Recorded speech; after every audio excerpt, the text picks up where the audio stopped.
So you've probably heard by now that the first Amazon union was successfully formed right here in New York City in Staten Island at that warehouse location, which was completely unprecedented, probably one of the biggest victories, if not the biggest victory in the labor movement in decades. And it was independently organized by Christian Smalls, a former worker at that warehouse who was terminated some time ago for what I understand is pretty egregious reasoning on the part of Amazon, and decided that he wanted to see better for his coworkers because of all of the quite frankly unsafe, abusive conditions that they were being forced to work under, not having access to PPE, people literally being taken out on stretchers, just literally like a horror house. And he has been working all on his own. A lot of times, if you're looking to unionize your workplace, what you'll do is contact and work with a larger union organization who will help you to organize. But he actually did it completely on his own, which most people were writing him off, saying he had basically no chance of pulling this off. But he did the unthinkable. I've been seeing from a lot of corporate media is a backlash of, just like hysteria of how capitalism as we know it is going to vanish, how, Amazon's not going to be able to function if employees can just dictate the terms of their working conditions, all of that. And none of it is actually accurate. It's all a bunch of basically right-wing propaganda, but I want to just break down a little bit what unions actually are, what they actually do, and also what they don't do. Because I think you'll find they're not actually very radical at all.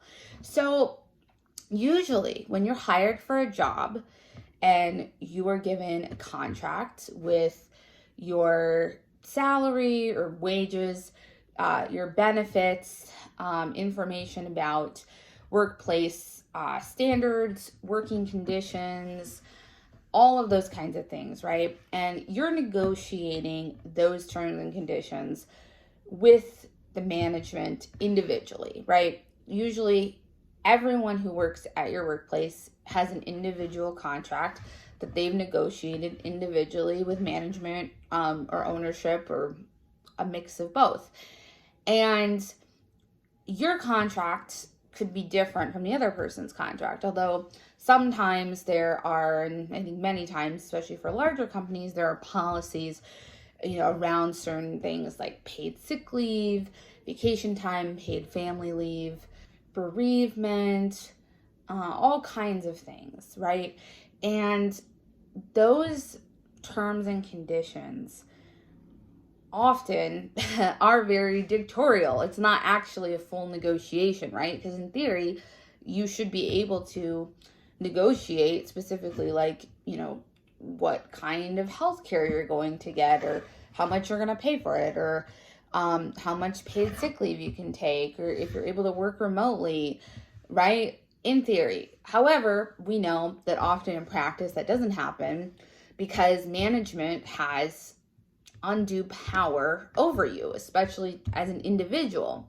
And also, let's say that you're in a job and there's some aspect of your workplace environment that you're not happy with. Let's just take paid sick leave as an example. There are no federal paid sick leave laws, so unless your local jurisdiction has some, actually in New York City we have some paid sick leave. It's mandatory, but if your local jurisdiction doesn't, then they don't have to give you any. So let's just say that you're currently not eligible for any sick leave in your job and you think you should be. So let's say you decide to ask for 5 days a year of paid sick leave as being part of your contract. And let's say then management basically laughs in your face and says, no, we can't do that. In theory, you have the ability to decide to accept that or to leave the job and find a more suitable one. Although, since something like 80% of Americans live paycheck to paycheck, a lot of times that's not really a feasible option. So your only option is to accept the no and to not have any paid sick leave. Also, supposedly, you are able to actually have these kind of negotiations and have some kind of equitable power in those conditions. As an individual, you don't have that much say so. If, in this example, let's say you tell them that if they don't agree to give you paid sick leave, then you are going to quit. They're probably going to open the door for you, right? Because as one person, one worker, you don't have very much leverage.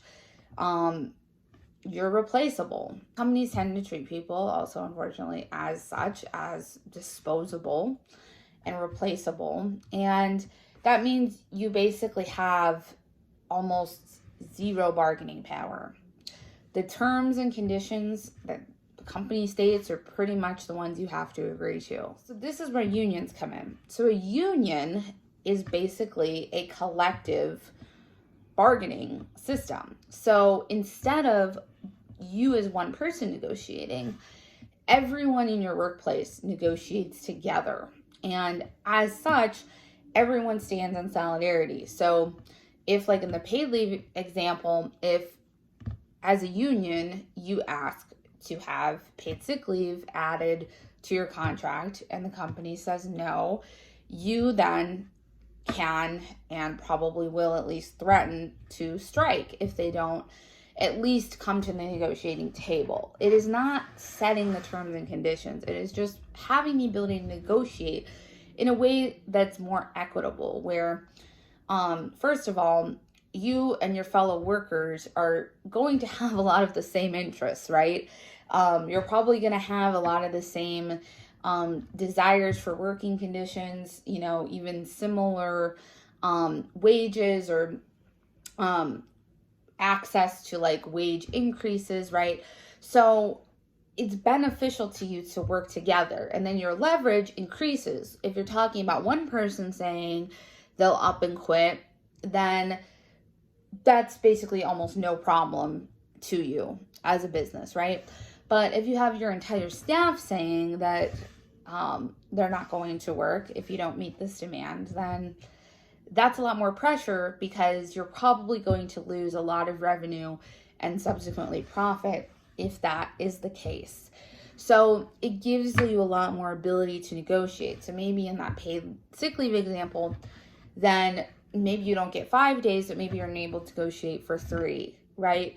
And then you as workers are able to successfully negotiate for those kinds of things.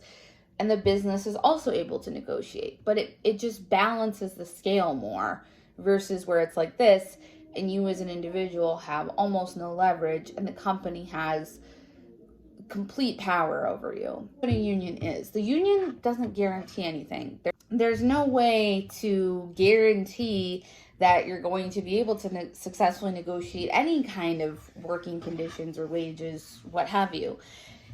That is all subject to the actual negotiations that happen. It is just simply creating the equity to then have the opportunity to actually come to the negotiating table with a balance of power. I think the other thing that's really important to say about unions is that they can prevent a lot of abuse and wage theft from happening. Let's talk about pay equity and the pay gap. A lot of times the pay gap, by race, by gender, what have you, happens because each individual makes a different amount of money and has private negotiations with the company. Now, a lot of companies will try to institute rules about talking about salary. It only benefits them if everybody's pay is a secret, because once you're talking together, then you can see the disparities and more easily understand the hierarchical nature of salary at that particular company, and then subsequently negotiate for what you should be paid versus what you're actually paid, right? Because different people might agree to different numbers, and also different people, again, are going to have that ability to negotiate. And some people need the job so badly that they can't afford to have a no answer on the other end. And so they just settle for a lower wage than they're worth, and that the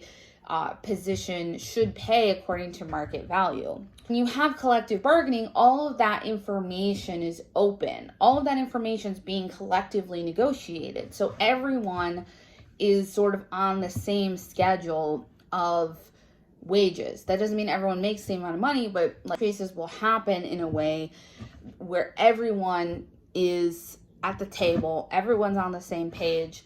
There are pay scales. The information is open. So you as an individual don't need to go and ask for a raise and do all of the song and dance that's usually required in order to prove that you're worth them paying you more. Instead, you have a collective that is negotiating on your behalf that is, again, able to give you access to more opportunity to then have an equitable wage. And you don't have to worry about things like pay discrimination based on X, Y, and Z factor, because that can't happen under these collective bargaining structures, or at least it's very, very difficult. Well, can't say it never happens, but it's a lot more rare than in individual negotiations. So unions are really just about equity and power. That's really all it is. There's no guarantees for anything. And by the way, a lot of times companies, when they will hold these like anti-union meetings, when a workplace is going to hold a vote or is attempting to unionize, they'll kind of use those talking points against workers, being like, well, you're going to pay a union and there's no guarantee you're going to get anything better than you have now. So you might actually lose out, because then you'll just be paying someone to bargain for you and getting like this or worse conditions, but that's not true. We know from data that unionization overwhelmingly leads to better working conditions. It leads to higher wages. As I was saying before, it leads to less pay equity and abusive practices by the hands of the employer, all of those things. It only leads to better outcomes, which is why the company doesn't want you to form a union. So I just thought hopefully that kind of like gives a good picture of what we're actually talking about here when we're talking about unions and why they matter. Because we can't have equitable conditions and equitable workplaces without equitable power structures. Period. End of story.